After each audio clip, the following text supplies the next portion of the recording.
All right. Hello, everybody. I'm Dr. Jared Williams, and today we're going to be talking about the power of mindset.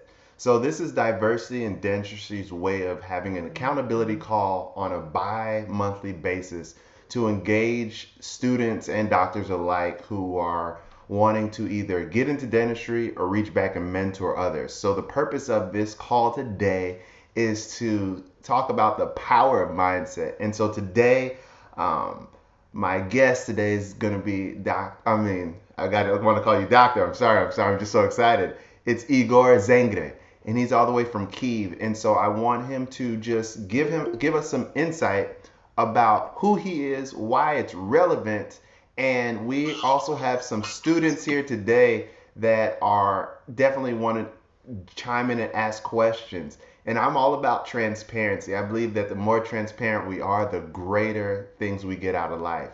All right, so Igor, take us away. Tell us a little bit about yourself. Why is this relevant? And then we'll jump right into it. Okay, Jared, hello.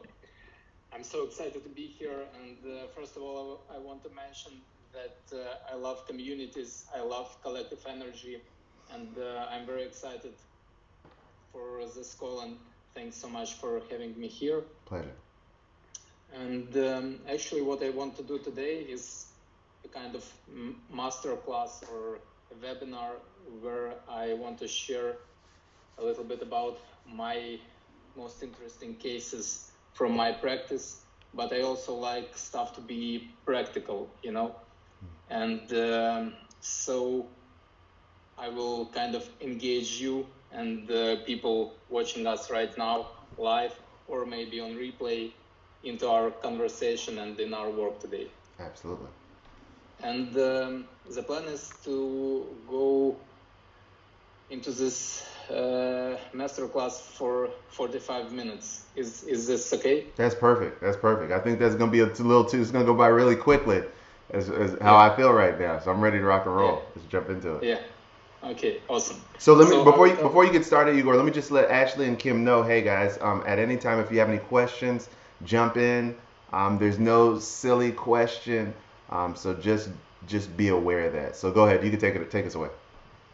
Yeah, and I also wanted to say thanks to Ashley and Kim for joining us in the early morning on Sunday, and you will definitely need a piece of paper and a pen. So if you can, grab it. And I will tell a few words about myself. So before going into coaching, I spent 7 years in the insurance industry, and I was the deputy CEO of an insurance company. I was responsible for international business. Then I had my own company for 9 years, and I was always searching for fulfillment and for purpose in my life. And the reason why I switched to coaching from my own business is because I didn't feel fulfilled back then. And so now I'm a mindset coach. I work with clients one-on-one, and I believe that every one of us has this concept of true life, or you can call it best life or perfect life or ideal life. I just like to call it true life. And for me, this true life is a situation when you're sitting with your grandchildren, and telling them your life story, and you're excited to tell the story because you lived your life to the fullest, but at the same time you know that your grandchildren are kind of also excited to hear it, and they think like, wow, what a great life, what a great grandpa, we want to be like him, or we want to take him as an example. And I believe that every one of us has this concept of true life in our head, but at some point we face real life circumstances, and we start to drift away from this perfect life, and we drift away and away. So I'm very passionate about helping my clients rediscovering their true life and actually living this life. And from my experience, for many people, this perfect or best life starts with financial issue and with money. Yeah, so one of the things I work with is mindset related to money. And this is actually something which I want to concentrate on today in our, let's call it a webinar. So I will share a couple of cases from my practice, and if you have any questions, I will answer those questions. And at the end of this session, I will share with you a tool, a worksheet specifically designed to work with limiting beliefs about money. Okay, so Jared, I will engage you Please do. in our Please conversation. Please do. I'm ready. Because, I love interactive stuff, and I want this to be as practical as possible. So let's start off with limiting beliefs about money. And can you please share if you had any limiting beliefs about money, or maybe you have some limiting beliefs right now? Yeah, so I'm not gonna just engage myself. I'm actually engage Kim and Ashley as well as they feel comfortable. All right. Okay. So I'll start first. Ladies, I'm not gonna put you. I'm gonna put you on the spot. But if at any time you don't feel comfortable, that's perfectly fine. I don't want to make you feel any way. So, for instance, for me specifically, like I said before, as a practicing clinician, I have gotten to the point to where I don't like to work hard. I like to work smart. And so, as a conscious dental surgeon, I go to different offices doing surgery, but any dentist will tell you working 40 hours a week is not a good idea as a dentist. It's not a good idea. So, when I got started, I thought to myself, I want to make sure that number one, I don't mind working hard, but what I'm definitely going to do is work smarter. So, I work 4 days a week, maybe 4 hours a day on a 1 week basis. What that has allowed me to do is allow me to dabble into other companies and be a serial entrepreneur. And so, specifically to answer your question, there was one business that I've gotten into that required me to ask myself this exact question: what are my limiting beliefs on finances? And after doing my research, and I'll just throw it out there, real estate, there was a deal that presented itself, and it would require me to throw out a lot of capital. And after speaking to so many individuals, raising capital and doing all these different things, I felt that the only way that it would be beneficial is if I were to jump in and just take it myself. Well, the belief that I had prior to that point was, man, money is a god. Let me just throw it out there. Money is a god. I worship it, which means I put it aside. I make it holy, which means holy is just like I put it to the side. Like I literally put it away in the bank. I don't want it to be touched. I want it to be left alone. And that's prudent. Don't get it twisted. That is a prudent way of doing it. Because number one, and if you don't have 6 months of emergency fund, which means if your hand gets broken, it takes about 6 months to heal, bones to heal, you want to make sure that you're in a position to where you can literally be in a comfortable state, opposed to allowing life to happen and you got to sell stuff, you got to put your family in an uncomfortable situation. And being that my wife will not change our standard of living, I have to go up and not down. And so I also have a daughter. And so I was literally thinking about money from a God perspective. And then when this opportunity presented itself, I had to look myself in the mirror and say, all right, Jared, the only way that we're going to be able to move forward is if you sacrifice this thought that you have about money. And what I was able to do, what my thought, what it changed. So money turned into going from a God to being looked at as a tool. So there's a difference. So it used to be something that I worshipped, and I was just like, okay, I'm gonna put it to the side. It's holy. But now it's just like I looked at it and I was just like, wait a second. Money is just a tool. That's it. So I likened it to the perspective of, if I had a shovel and I had to dig up dirt, I liken money at this time as a bunch of shovels and no longer as a God. And there's a completely different. And so now I could get those tools or those shovels and put them to work. I don't care how many shovels I have. I want to put them to work, because if I have to dig deep, I want to make sure that I have as many shovels working along with me. And so now the thought process that I have now is I'm getting all these shovels of work. I'm not. I'm finding all the shovels. I'm finding all the tools that I possibly can to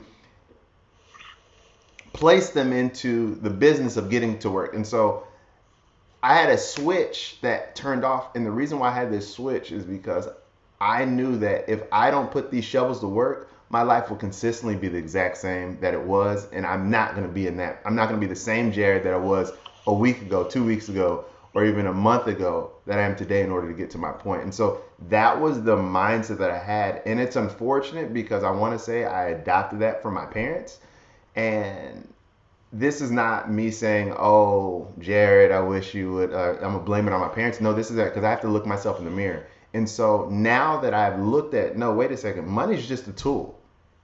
And another aspect that I looked at is this: is that some of the most successful people on the planet they operate in the same mindset. Because I got that, I can't remember where I got that mindset from in terms of the tool aspect of it, but in terms of implementing, I thought to myself, hey, if I lose all my tools or all the tools get destroyed or whatever the case may be, I know how to replenish those tools because I've taken the process. I didn't skip any steps. I was faithful with the few things, the few tools that I were given. So now I can replenish those tools even if I lose them. And I would always wonder why, how could people who are millionaires one day lose it all and then a year later be multimillionaires the next day? And the reason why is not because they're thieves, because that was a thought that I used to have that people who had finances were thieves, but it was just like no. When you're faithful with the few things and life happens, life happens. But when you are faithful with a few things, you could literally, if you lost it, you could gain it back. And so in this call today, I'm going to consistently throw out principles so that when life happens, when you follow the principle, you're guaranteed a promise at the end of it. So that was my limiting belief when it came to money and how I was able to break through and I reclassify money from being holy and set apart to being like, man, you're a tool. You can jump in here. You get to work. Everybody's working. If I'm working, everybody's working. So I hope that answers your question. That was clear. Yeah, it's a perfect answer. And what I love about having these conversations with you is your transparency. I really enjoy it, and yeah, it's a great story. And you also wanted to engage Ashley and Kim. So do you want Sure, sure, to? sure. So I have a better relationship with Kim than I have Ashley just at this juncture. So I'm gonna ask them, and like I said, if you don't feel comfortable, please don't allow my candidacy to throw you in. But like I said, transparency is a wonderful way, and if you just and I'm gonna ask you if you don't want to, that's fine as well. So Kim, future Dr. Newtall, anything you want to share about what your thoughts are about your perspective on finances, or Ashley? Everybody, good morning. Good morning. I agree with what Dr. Williams was saying pretty much. I mean, I think at one point I definitely had some limiting beliefs. But as I've grown up and gained more knowledge, it's just like basically don't kind of put, what's the saying? Like, don't put all your eggs in one basket, branch out, try new things, don't be afraid. And you never know unless you try, honestly. Precisely. Thank you. Yeah, I wanna. Well, good morning, everyone, Good morning. and good morning, Mr. Z and Dr. Williams, and hey, Kim. Kim is my friend. So, yeah, just I definitely agree with Dr. Williams, and as well as what Kimberly said. I grew up. Well, I kind of want to say like, in the beginning, growing up, my parents we were fortunate enough to have, like a roof over our head, like the essential things. My dad ended up with a great job, which landed us income coming in our home. Well, my dad, unfortunately, was not wise in some of his decision making, and it definitely transpired in different ways, which I won't go into detail, but it definitely had a different turnout. Long story short, he realized that money does play a big factor in the way that how you what you put your money into, it definitely matters. So later on in life, he eventually got it together, which now more so I'm very conscientious about like how I'm saving money. What am I investing my money into? And you know, if I invest my money into something like this, what can I get out of it? So that's that. You know, before you take it, Igor, you know, I'm so glad that you brought that up because this is. Let's not forget that even though we're talking, if you can mute your mic because I'm getting a little feedback. Okay. So we're talking about the power of mindset, and we're also talking within the realm of finances or money. But let's not forget that this is also diversity in dentistry, and we're wanting to make dentistry more diverse. With the caveat, if this is something that you want to do. And so I'm glad that you highlighted that, Ashley, because it's so important to think about, okay, hey, if dentistry is an aspect, and we haven't met just yet, Ashley, but if dentistry is an aspect that you want to go into, make sure that it lines up with the financial goals that you have. And one thing that I will not allow anybody to do under my watch is allow them to go into dentistry with blindfolds on their eyes, not knowing financially, because this is what we're talking about today, that it's going to get them to where they want to be. So I'm glad that you brought that up because I want to make sure that that's very, very, very clear, because the last thing I want an individual is go through dental school like, yeah, I'm going to be making X amount of dollars and my life is going to be such and such and such, and it's going to be peaches and cream, and then they're like, what the heck is this? I did not plan for this in one way, form, or fashion. And so I wanted to make sure that's clear because I have another guest at another time. We're going to be talking about the same exact thing. And so I wanted to make sure that we're clear on that, being a woman in dentistry. And so I have another doctor coming on at another time. But Igor, I'm sorry to interject, but I wanted to like really put a pin in that. So you can take it. Yeah, thanks. You know, I really enjoy it because it's amazing how we can combine like my practice and your thoughts and answers from Ashley and Kim to actually make this much better and more deep session. So what I want to ask you to do, and maybe people watching us on replay, is to write down some of your limiting beliefs about money you have right now. And I just give a couple of examples. It might be something like, I don't deserve money. It can be something like, to get a lot of money, you have to work really hard. It can be something like, more money, more problems, or any stuff which was like, which your parents used to tell you, like the story you shared. And just write it down, and this will be our starting point for today's session. And I want to share how I think about money. So for me, money is a great indicator, because when we talk about emotions or feelings, you can say that I was just having a bad day, or the weather was bad and now I feel different, so I'm not sure if this is a real problem. But when we speak about money, it's a very definite and specific indicator. You can have no doubts whether you have enough money or you don't have enough money. So money is a great indicator of what is happening in your life, and also in your head, you know, in your mindset, because in the end, our life is a manifestation of everything which is happening in our head. So for me, money is a great indicator. And I think it's very important to work with mindset, because mindset is a kind of operating system which we use for our thoughts, our actions, and our results in the end.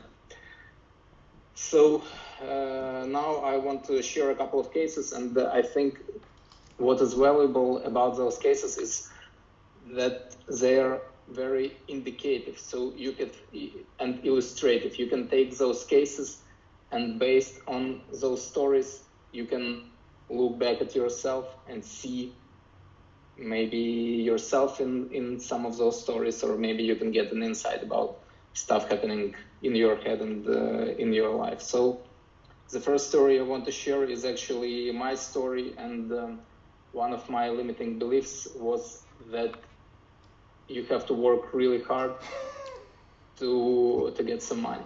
Yeah. And the harder you work, the more money you make. But what is interesting is I kind of went to an extreme with this mindset, and I told you that this last time when we spoke, at some point in my life I was working like 19 hours a day. So I was a complete workaholic. At some point I was burnt out, and I couldn't work for 2 months.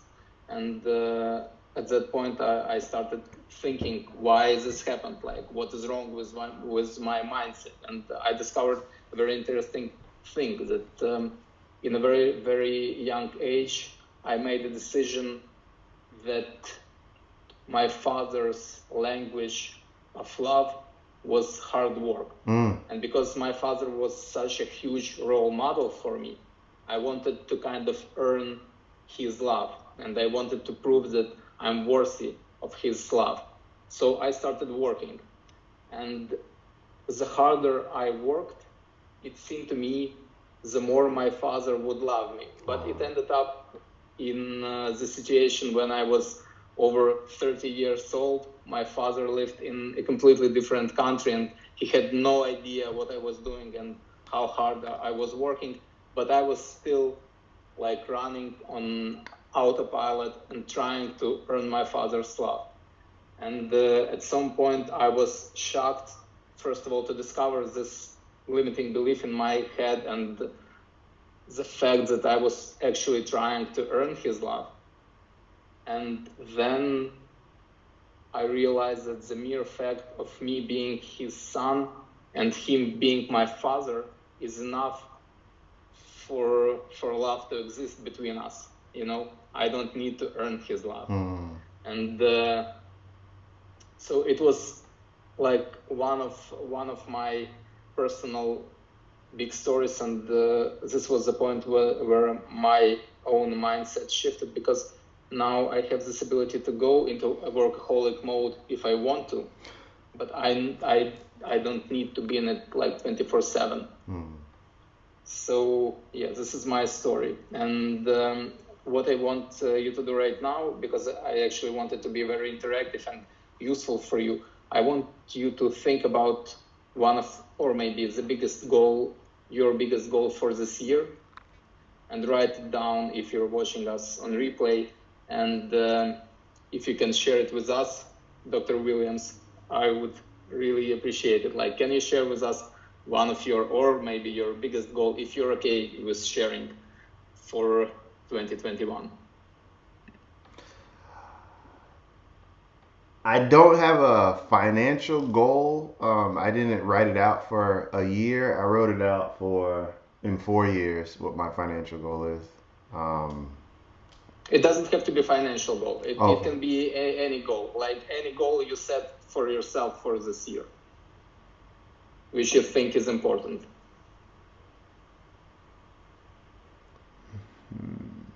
Throw it out there.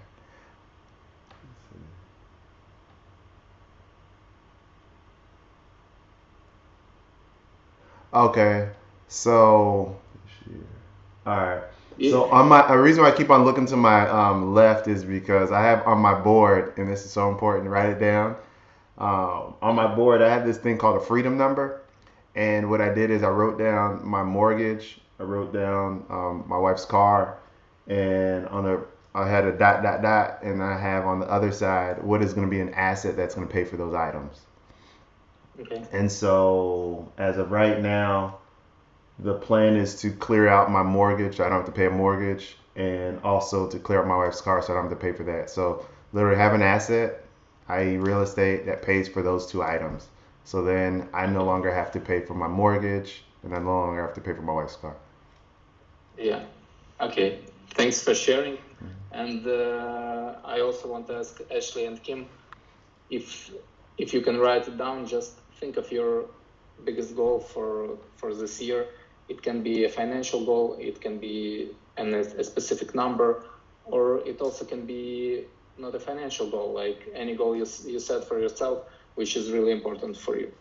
And we will move to the second case, which I find very interesting and also very kind of illustrative. So one of my clients reached out to me with a problem, and it's a woman from US. She's in her 40s. She has 4 kids, and she has a huge debt on her credit cards. It's a debt of $100. And so her limiting belief was that money is root of all evil. It was actually what she told me. And also she perceived money. So her definition of money was that money is a tool to acquire things. And what is interesting, that very often financial debt in our life is a kind of indicator of non-material, non-financial debt. So if you have a financial debt, very often it is indicator that you have some kind of non-material debt in your life. So I will tell you briefly her story. Before you jump into that, when you said, can you unpack that? You said a non-material debt. What is that? What does that mean? Yeah, I will, like, it will become clear. Okay. In this story. All right, cool. Okay. So she came from poor family. She was one of 3 kids. Her father was working, and her mom stayed at home with kids. And her dad was the first one in the family to go to college. And his parents haven't graduated even from high school. So in her family, her dad was working, her mom stayed at home with kids. She was taking care of 5 people in the family, 3 kids, 2 grown-ups. And the family was really poor, so her mom had to make clothes for kids. Like, she had to literally, with her own kids' hands, make clothes. And because the family was very poor, they organized a kind of kindergarten for other kids at their house. So while the dad was at work, mom watched other people's kids at their home to get some money. And she also made clothes for the family. And I'm emphasizing this fact of her making clothes because it was kind of important in our job. And what my client told me, that she was very uncomfortable wearing those clothes to school because it was kind of handmade, school-made clothes made by her mom, and kids at school looked at her like in a weird way because it was not like fancy clothes and stuff like that. So she felt very uncomfortable. And what she also told me, that because the family was very poor, they had like bad holidays, and they didn't have nice clothes. And so she was very concentrated on the fact of having bad clothes. And when I asked her how did she start to accumulate that huge debt, she told me that at some point when she was grown up, she went to her first job, and she got her first credit card, I don't know, maybe from the mail. And she went to a mall and she saw a nice pair of jeans, and she didn't want to wait for her salary to come. And she actually bought herself a pair of jeans in credit for $25. And it was the first step of accumulating that huge debt. But what is interesting is that what we found out in this case. So, first of all, I asked her, have she ever tried to make clothes on her own? Like, did she have this experience? And she told me that actually she tried to do it, and for one of her daughter's school plays, she made her some clothes. And I just asked her how much time did it took her to make it. And she told me that it took her 10 hours to make one item of clothes for her daughter for the school play. And I also asked her, like, how many pieces or items of clothes did your mom make in your childhood for you? And she told me that it was about 30 items of clothes. And she had 2 sisters. So in general, her mom made 90 items of clothes for her and her sisters in their childhood.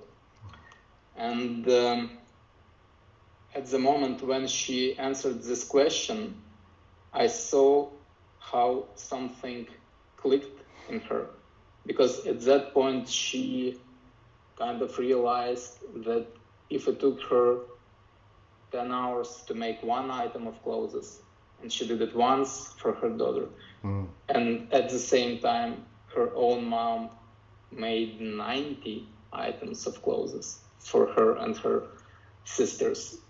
What a huge job she and her husband did to take care of their kids. And the fact that they had this kind of kindergarten for other kids, and she used to blame her parents because they didn't give all attention to the kids, but at that point she realized why they did it, like what was the reason.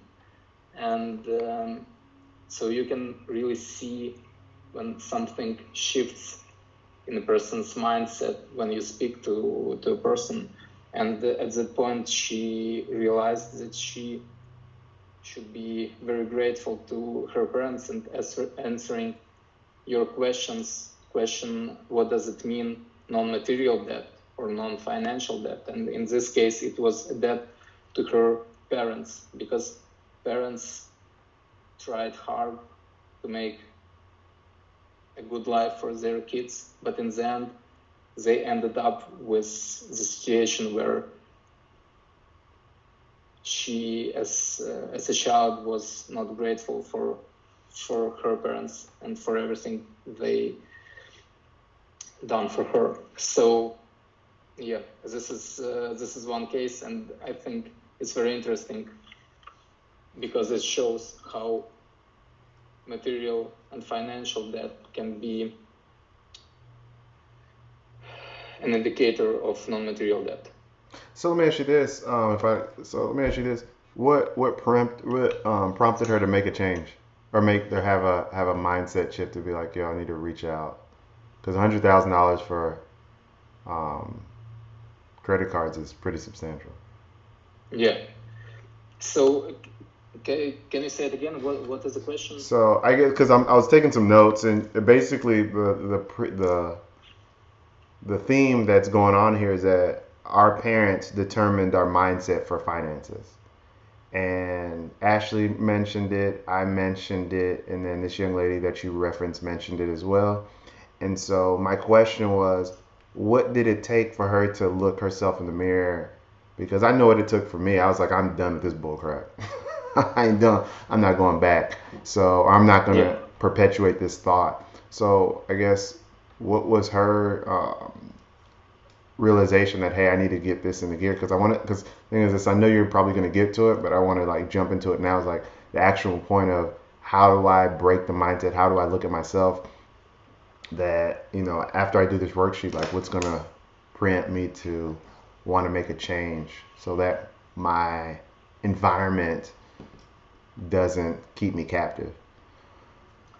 Okay, so what this story tells us about is that very often we think of our parents as the people to blame for giving us not enough, or giving us some corrupted mindset. But this specific story is about that sometimes we should be grateful.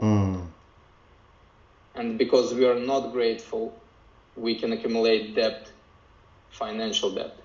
So it's more like a story about energy and about feelings. And what the point of the story was that her parents tried really hard to make a good childhood for their kids, but in the end they ended up in the situation when their kids still blamed them for bad clothes and bad holidays. Does this make sense? No, it makes no. It makes 100% sense. I mean, I get the fact that hey, we need to be more grateful because the more grateful you are, the more that you could do. I want to say, you know, I could still be grateful, but I could also be enchained or in bondage by, I don't want that bad thing to happen over there. So how do I get away from it? And because like you said, like it's so important. I mean, she's in the United States. She was able to get some jeans. I mean, she's in a really good spot. Not many people around the globe have that opportunity, and I don't want to reduce her to that. I guess my thought is like, okay, after we get the grateful perspective, what's going to be the thing that clicks is just like, okay, I'm following poor principles, just like I highlighted, and I don't want to pass that on to my daughter because she may be grateful, but she may be broke, having some really, and she may get in a situation where she values her life based upon what she could get because I was dumb enough that I didn't, or I was ignorant that I didn't take care of my finances. So now she's doing things that aren't going to benefit her relationships, her finances, and her well-being over the life. And then that's a perpetuating generational curse that's thrown on her. And so I was just wanting to get an idea because I believe the story is wonderful to take a look back and reflect on. Okay, hey, be grateful. Then it's just like, all right, I gotta make.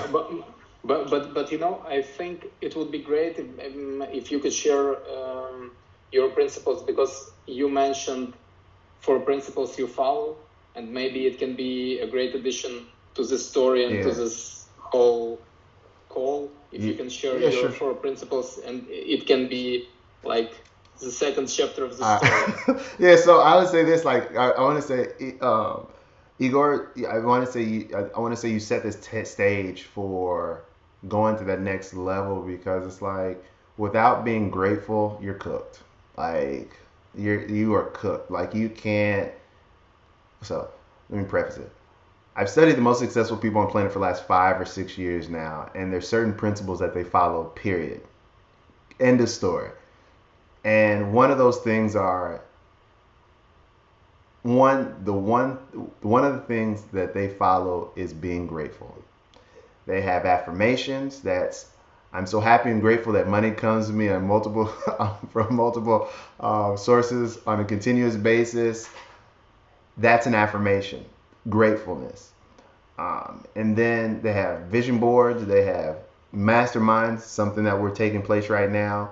They do specific things that get them to the point. And specifically for me, it took me 5 years to break out of the thought that, hey, like Ashley, my dad made some challenging decisions and now I'm suffering for them. And that will not happen for my daughter.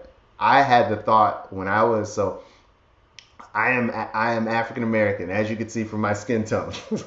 My wife is Nigerian. And the mindset that Nigerians have and other foreigners that come to the United States are, I'm going to make sure that I pay for my child's education, college and professional. When I heard that, I was like, whoa, I'm not doing that. That's stupid and silly. But over the time frame of me being grateful and me figuring out like, yo, I don't want this to happen to my daughter. I need to do whatever the best are doing, whatever the best are. And I realized, no, I need to make sure that she never sees a student loan. She never sees a mortgage. She never sees car debt. She never sees any type of debt that she's not going to use as to leverage it to get what she wants. And so I want to say the next step is like following individuals who have what you want, but they're the best at doing what they're doing. And so when I look at the example that we talked about, how I valued money, like I went back and I was just like, money, what my thought was, money shouldn't be spent. It should just be hoarded. Like I'm like Scrooge McDuck. I wanted to throw all my money into something, but I never got the money that I had in my that I established was like all the money in a mason jar. I wasn't Scrooge McDuck when I was backpedaling and doing all these different things, and I never got anything. But I realized that one, when I followed the people who were the best, like they looked at money as just that, a tool. And when I was able to reframe what money was, then I was able to can I was able to, I don't want to say repurpose, but I was able to look at money for what it actually is. Like it's just a tool. It is just a tool, and it should not be worshipped. Because I want to say, you said the love of, I mean, the money is the root of all evil. No, no, no, no, no, no, no. It's not. That's a misconception of an individual. And I had the same exact thing. That's a misconception of what money is. The love of money is the root of all evil. Because I will be patient, I will be kind, I will be loving, I will be I will not have no record of wrong when money, in order to get that money, which means I will sacrifice relationships, I will sacrifice my health, I will sacrifice anything to get that item, which is money. And so when I looked at it from that perspective, I was able to come to a crossroads and say, hey, Jared, you want your daughter and your wife to have a better outlook. Are you going to consistently put money on the godlike pedestal and make it holy and set apart and put it over here and don't touch it, hoard it, and just take as much as you want? Yeah, return, give away, be grateful, be generous, but are you going to use it to fulfill the task that you've been put on this planet?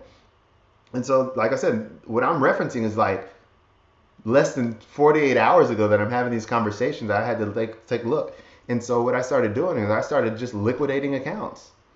And this is hard. Like I'm talking about, this is like this is not like a car. This is like real estate. Like this is big time. These are big time dollars, especially for me. And so I had to look at myself in the mirror. And so so the next principle is, in the multitude of counselors, there's wisdom. So I spoke to my CPA. Number one, because when you start taking up money, there's going to be some tax implications that go around it. I started speaking to individuals who are great in their field when it comes to real estate. And they were just like, this is what you need to do. And I'm like, it doesn't feel comfortable. And then I spoke to my CEO, which is my wife. She was like, this is what we got to do. And so I did not sacrifice any, like, I didn't want to speak to my CPA, but I knew, and he's always a voice of reason. I did not want to speak to my CPA, but I was like, you know what? He's going to see it regardless. Then I spoke to another one of my other mentors who, this is what she's been doing for the last 20 years. And I didn't want to hear it because she kept on just asking me, like cutting me off at the knees. And she was like, this is what you got to do. And then, like I said, I spoke to my CEO. And my CEO was just like, move forward. And then my relationship with God, like I'm not trying to put it on anybody, but I want to make sure that if like there's another principle I follow. Like there's a saying that happy wife, happy life. Well, there's a biblical principle. It's 1 Peter 3:7, and it says, if I do not make sure my wife is taken care of, my prayers will not be answered. So that's another principle that throws in there as well. And so once I got all the counselors taken care of, I'm following wise counsel, then I have to look at myself and say, hey, Jared, I got to make a decision on what I'm going to do. I want to get out, but I got to make a decision. I followed all the counsel from all those around me. Then I spoke to my wife. She was like, you get your blessing. I don't know how y'all want to do it. I give you a blessing. And then the next step is like, hey, am I going to be man enough or woman enough, find yourself in this scenario, to make the leap of faith? But then once I make the leap of faith, it may not work out. Like that's the thing that people don't like. That was something that I was just like, if I do it, then everything's gonna work out. No, that's not guaranteed. That's not guaranteed. So I'm literally setting myself up for success. But the thought process is, oh, if I take my holy finances and put sacrifice them, I'm gonna get something better. But it may not turn out that way. But the thing is, this is like I have the mindset now to go all in on something that I revered that was holy. And if I do that and I have a bad result, I get the result that I don't want, it's something that I learned from. And that's what individuals who are most successful on the planet, what they literally want to do is make sure that they fail fast. But they're failing fast not because it's a whim or how I feel. Like, oh, I woke up, I got this feeling. No, no, no, no, no. They have a multitude of counselors. They are following what their vision board or syllabus of life, or the write-up that Igor that you gave us today. Then what they're doing is just is like, now I have all this information. I don't just have my heart work. I have the mindset, and then I have the collective thoughts of those who are doing it successfully. Then I have to make the decision, am I going to do it? And then if I do it, be fine with the results, because you're going to be fine with the results. And I'll just share this last thing. There was a young man that I was connected to through a friend, and this guy was on point of changing this globe. Long story short, he was driving home 12 o'clock at night, got into a single car accident, was discharged from his vehicle about 100 yards while he was on the phone with his wife. And when they got to the scene, there was just blood everywhere. The reason why I'm giving you that story in such a graphic tone is because I want there to be a point right now where the individual decides to make the decision, hey, life is not promised. And I could no longer, I'm going to go on a venture and think that nobody on this video or watching this in the future is below the age of 18. And if you're at the age of 18 in the United States, I don't know where else in America, they look at you as an adult. Right now, you have the decision right now to understand that life is not promised. And with all the baggage that we as human beings walk around with because of our environments or our family thoughts and situations, we have to look ourselves in the mirror and ask ourselves the question, are we going to think that if we continue going on life as it is it going to change? Or are we going to get in the driver's seat, find resources like this channel, finding individuals like Igor that focus on getting you in a space that will literally not just change your life, but your whole entire family tree? Are you then going to, when they're presented with an opportunity to make a change, are you going to acknowledge the fact that if I sacrifice something, and let me give you the definition for sacrifice. Sacrifice is more so, sacrificing is giving up something of a lower value to get something of a higher value. Once I give that sacrifice, then am I going to live life along with that? And so one thing I found is, once again, going back to these successful individuals, is in order to have a new life, you're going to have to make some decisions. And the power of mindset is such a challenging space, because if you heard anything on this, if you continue to hear this call, our family, our parents have really given us a compass, in a sense, that the true north, their north may not be true north. And so if we don't recognize that and understand that, hey, the compass that my parents gave us wasn't true north, it was just north. So their north is going west and south, but true north is actually going north. Then and only then will we be able to look ourselves in the mirror and say, hey, I'm thankful for what my parents did, grateful, like you talked about, Igor.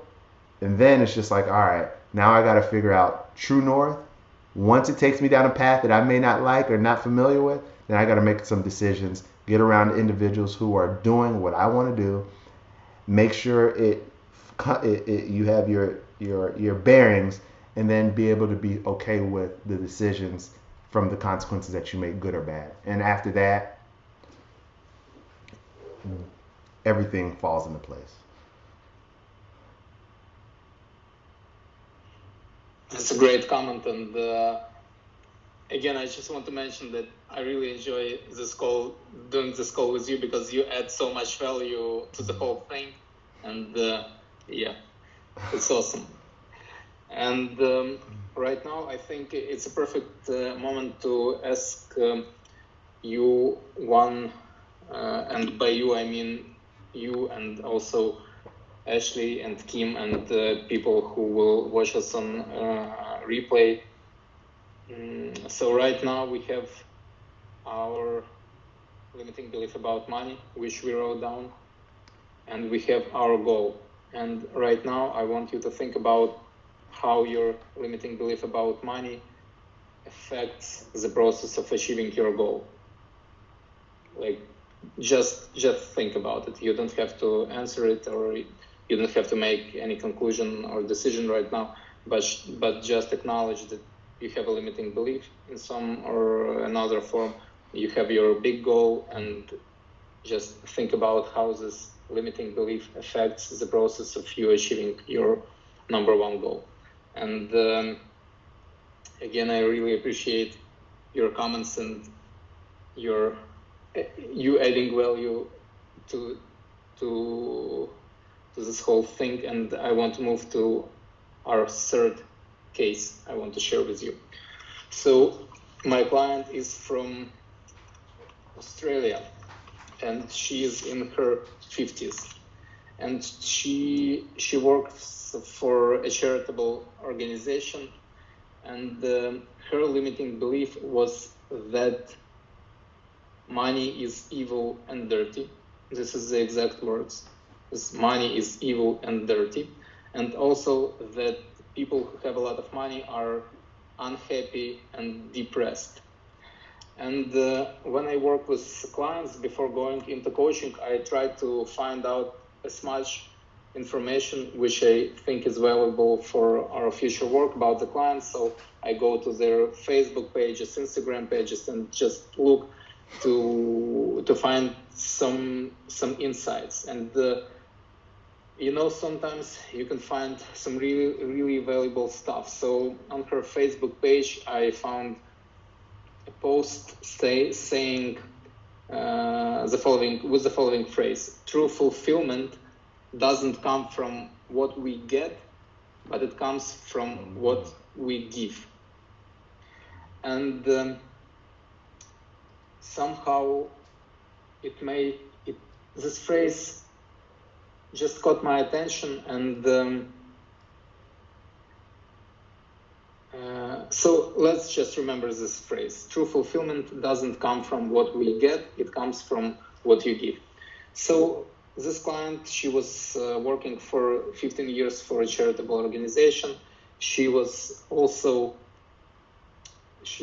came from a poor family, and she always thought that in her childhood that parents of rich kids are kind of unhappy and depressed. And when I asked her why and how she came to this conclusion, she told me that when she was 14 years old, she went to a sleepover to her friend's house who were much wealthier than her parents, and she witnessed how they fought.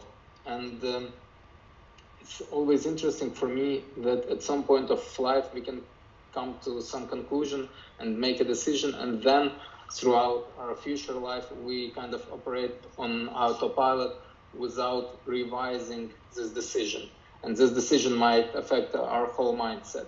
So she made a decision that people who are rich are unhappy because her family was not rich, and she made the decision that money brings depression or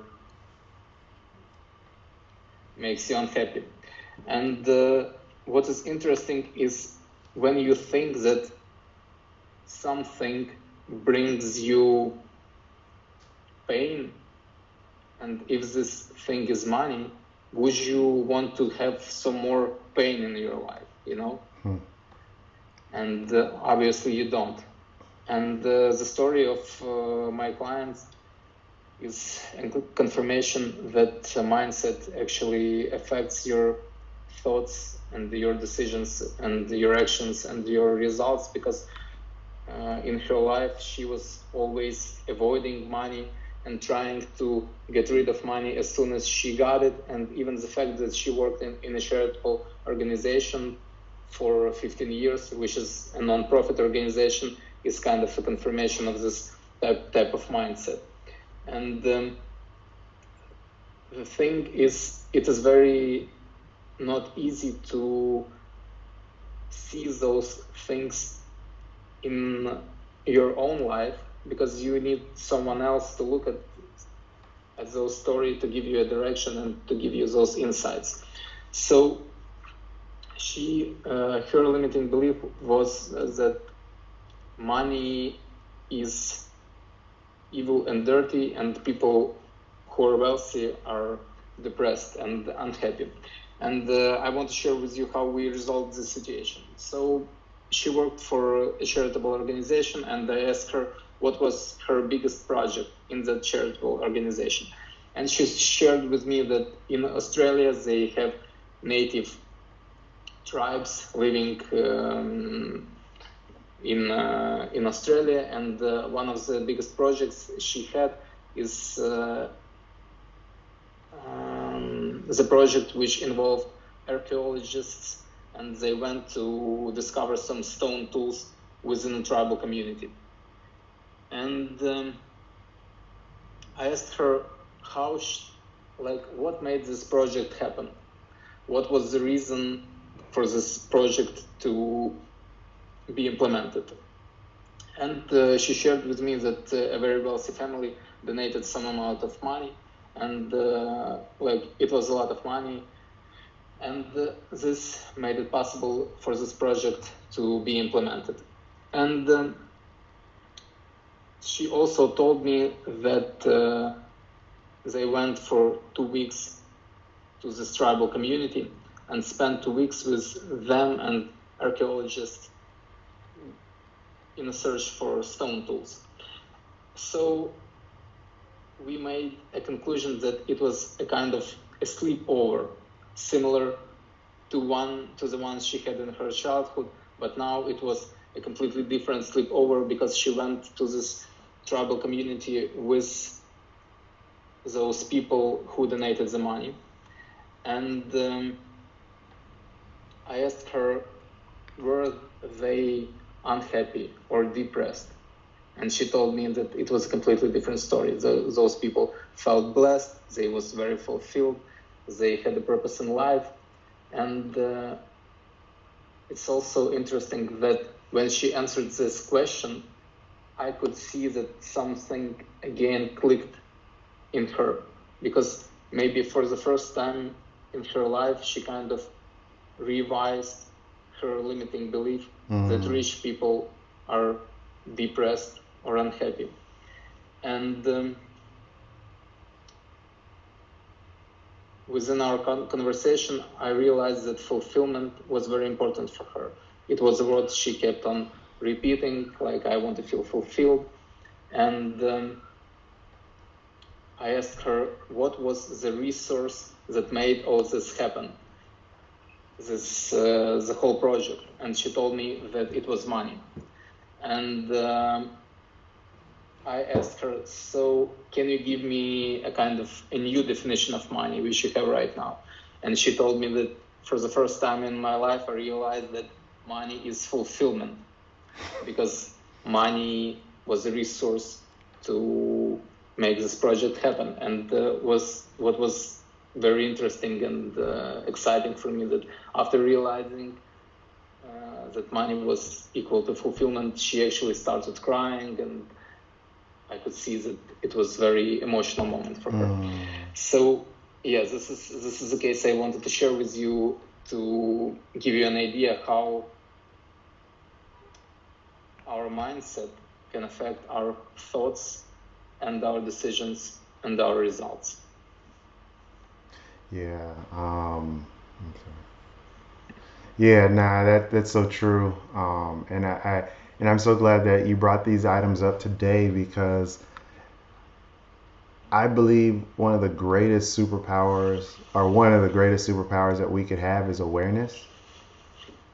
And without awareness, if you forget about it, if you're the greatest, if you have all these attributes for you, like I'm a big sports fan, and so when I watch football, the individual could be the strongest, the fastest, you know, tackle the hardest, or catch the best, or run the ball the fastest. But if they don't have awareness, that's how people lose games. That's how people get hurt. That's how people miss out, lose their jobs. They get other people fired because of lack of awareness. And what you just brought up, having the awareness to acknowledge the fact that, hey, this is my attachment to finances. This is my attachment to money. This is my mindset towards money, or this was my attachment to finances. This was my attachment to money. Then we as individuals could have informed consent. I like these as a dentist. Have the informed consent to know, hey, if I follow down this path with the inform me, and I make the decision as a surgeon, anything could still go wrong. We could have a good result, or we could have that small percentage of having that bad result. And I want to say that what you just highlighted just now really allows an individual to gain that much more awareness from their personal attachment to their finances, acknowledging that their mindset is what's going to end up determining what they do, how they do it, and who they end up influencing as they make their decisions. And that right there is a game changer. And that right there brings us to the point that this was a great talk, man. I really appreciate it. I really believe that Igor, the value that you brought today, and the awareness that individuals have by going over this sheet and getting the insight and unearthing the things that they weren't aware that they were bearing under, just life happened for them to unearth it and see, it's gonna be bitter, but with the right individuals around like yourself, you can allow it to be sweet by being able to give us and them the ability to take the greatness that they have within and allow it so the whole world could see, because that's what it's really all about. So man, I'm appreciative. So do me a favor before you get out of here. Tell me, if you could give us some parting words, and then in addition to that, let us know where we could find you, how we could link up with you, how we can literally continue to grow and get a piece of Igor, man, all the way in Keys. Yeah. So thank you so much for what you mentioned. And again, I want to acknowledge you and say that you really made a difference in this talk by sharing your stories and your perspective and your principles, because you added so much value to this call.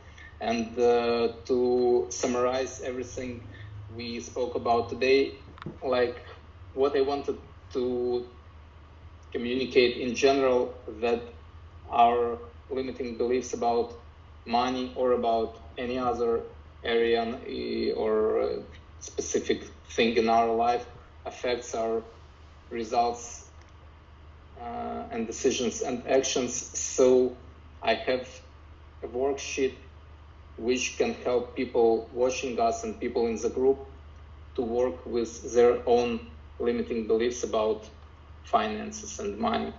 And maybe you can tell the best way to get this worksheet. Absolutely. Because so. And what we'll do is this: we'll go ahead and attach it to once we upload this online. We'll go ahead and we already have the sheet. So all we'll do is at the bottom in the descriptions, Go ahead and click it, fill it out, and I believe your information's on the where to find you. Where can we find you, just so that work in the world come and find you, because they need your Yeah, services. okay. They need you. They need you. They need you. How can we find you? Okay, so the best way to find me is on Instagram or on Facebook, and you can just search for Igor, Igor, Zagre, Zagre, and you will find me. I'm a mindset coach, so you can find me on Facebook and Instagram. And the worksheet I just mentioned, I usually share it only with my clients, but I really enjoy our connection with Dr. Williams, and I really want to give back to the community, and I hope it will help you to work with some of your stuff and make your life a little bit easier, a little bit lighter, and your career in dentistry a little bit more successful. Oh man, thank you, thank you, thank you. Well, this brings us to the end of our talk. Igor, I want to say thank you. I appreciate you for what you decided to do in terms of bring value. I don't care how many degrees we get on the back of our name. Money and finances and the mindset of it is crucial to how our well-being, our health, our wealth, and our mindset will be, and how we end up delivering care to our patients. So man, I just want to say thank you for what you did, because there's individuals around the globe that are going to watch this, and they're going to have awareness that's going to end up changing the way in which we in dentistry operate. So I want to say thank you once again. This is Dr. Jared Williams. This is coming from Diversity in Dentistry, and we just want to say, if at any time you have any questions, comments, or concerns, hit us up on Facebook, hit us up on Instagram. We're here to serve you in any way possible, specifically if you're going into dentistry. And so we just want to say from the bottom of our hearts, thank you for sharing this time with us. And we ultimately want to have dentistry be diversified. All right? So y'all have a fantastic day and make it a great one. Thank you for having me. Bye. Thank you.